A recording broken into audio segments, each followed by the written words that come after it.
जय जगन्नाथ बंधुगण आज आसतु जाना एक नुआ गप विषय से गल्पर नाम है पाठर करामती जहाँ लिखिं दास बेनहर तेज जाना गल्पर नाम कौन पाठर करामती गाल्पिक किए दास बेनहर गोटे गाँव था तीन जन सांग से तीन जन सांग नाम है राम दाम और श्याम चाषबास कर चलती तीन जनक भितर एकमेल कहीं क्या छाड़ी रही पारती ना चाष सीना मूल व्यवसा हेले तीन जनकर भिन्न भिन्न गुण थाए राम पिलादिन बलुआ से पुणी नीति गजामुग गजाबुट खाई से कुस्ती कसरत करे माल कुस्ती भाग निए ता देह टीप हरेले लुहा भली लगे एका विधाके से पुंजे नड़िया भांगीदेव दामटी बुद्धिया देह सीना दुर्बल किंतु चालकी करी से सब काम करनी एमती कौ अकलिया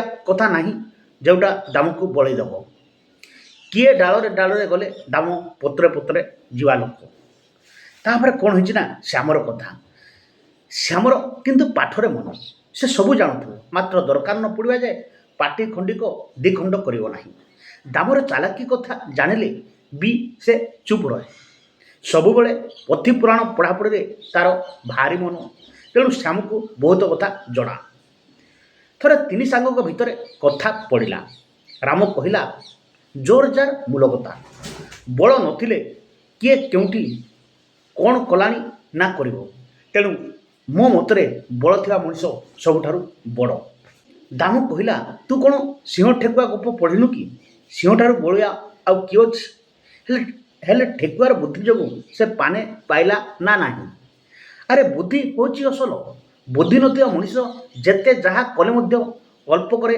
सब कथा हरई बसे श्याम सब शुणिला मात्र किछि कहला नाही राम आउ श्याम ताड़ को चाह कहले तू किछि कहनु जे श्याम टिके चिंता करी कहला कौन आउ कहबी बुद्धि नथई बल थिले तार कौन बा मूल्य सेमिति बुद्धि आउ बल थी ज्ञान नथिले से मध्य अकामी तेणु बल बुद्धि ज्ञान बा विद्या ए तीन जाक गुण समस्तक जरूरी श्याम कथार किंतु राम आउ दाम एकमत हेले ना से कहले श्यामटा एणु तेणु पढ़ी पोथी जाक पढ़ी खाली पाठ कथा कहूँ ता कथा गुड़ाक पाठ पढ़ी ओडुआ श्याम सब शुणिला हेले चुप रहा से वर्ष से राशि चाष करने को ठीक कले राम चाष करी खत सार दी निज जमी को पाग करदेला से राशि बुणीदेला दाम अल्प खंडे जमी चाष कला भाविला जदि एथर राशि फसल भल हेब तेबे अमल आगु बहिना दे राशि किणी नेब पर से सब पेड़े तेल करी भल दुई पैसा कमेब निजे चाष करी एते परिश्रम करिवो काहेकि श्याम किंतु मोटे राशि फाशी किछि चाष कलानी निज जमीतक भाग चाष लगेदेला पाणीपाग विषय पढ़ी से जानिला जे से वर्ष राशि चाष में पाग खूब अनुकूल तार तो अल्प जमी से अबा केते मिलिबो अन्य वर्ष परी कथा होइतिले से निजे चाष करिथांता किंतु राम दामको कथा मने पड़िबारु से भाविला ना मो सांग मानकु पाठर करामती मु देखैबा दरकार राशि अमल न हेउ श्याम सस्ता दर पाख आखरे थिबा सबु तेल पड़िबा घुणा भड़ारे नहीं गला तापरे चुपचाप बसी पढ़ापढ़ी मन देला से वर्ष राशि फसल भी खूब भल होला समस्ते कहले एमिति फसल गला 20 वर्ष भी देखा नथिला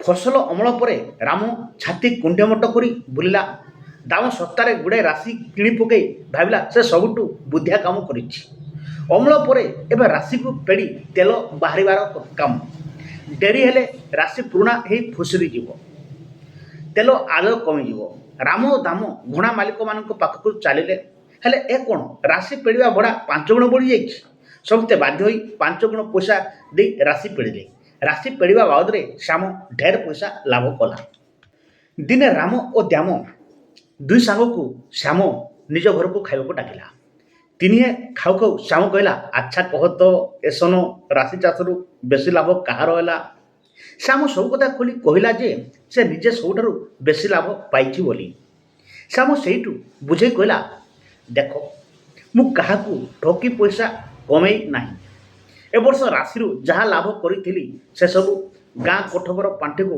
ଦାନ କରିଦେଇଛି। ମୋର ବିଚାର ଥିଲା ତୁମମାନଙ୍କୁ ପ୍ରମାଣ କରି ଦେଖାଇଦେବି ଯେ ବଳ ଓ ବୁଦ୍ଧିଠାରୁ ପାଠ ବା ଜ୍ଞାନ ଆହୁରି ମୂଲ୍ୟବାନ। ବଳ ଓ ବୁଦ୍ଧି ଥିଲେ ମଣିଷ ଯାହା କରିପାରେ, ଜ୍ଞାନ ଥିଲେ ତାଠାରୁ ଅନେକ କିଛି ଅଧିକ କରିପାରେ। କଥା ହେଉଛି ବଳୁଆ ବା ବୁଦ୍ଧିଆ ଲୋକ ସହଜରେ ଭୁଲ କରିପାରେ, ହେଲେ ଜ୍ଞାନ ଥିବା ଲୋକ ସେଭଳି ଭୁଲ କରିବା ପାଇଁ ଆଗକୁ ପାଦ ବଢ଼ାଇବ ନାହିଁ।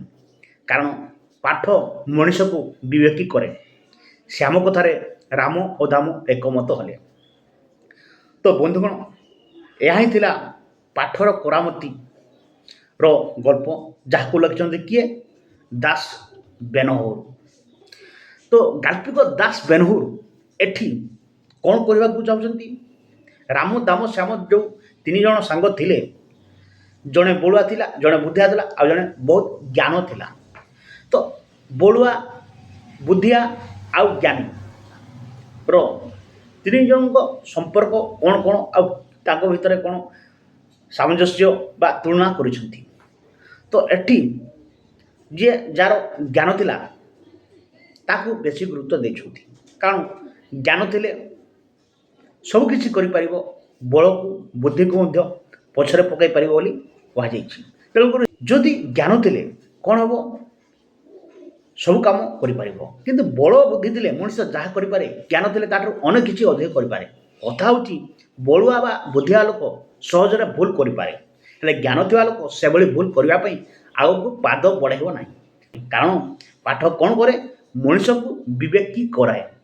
ଭଲ କଥାଟି, ପାଠ କ'ଣ କରେ ବା ଶିକ୍ଷା କ'ଣ କରେ? ମଣିଷକୁ ବିବେକୀ କରାଏ।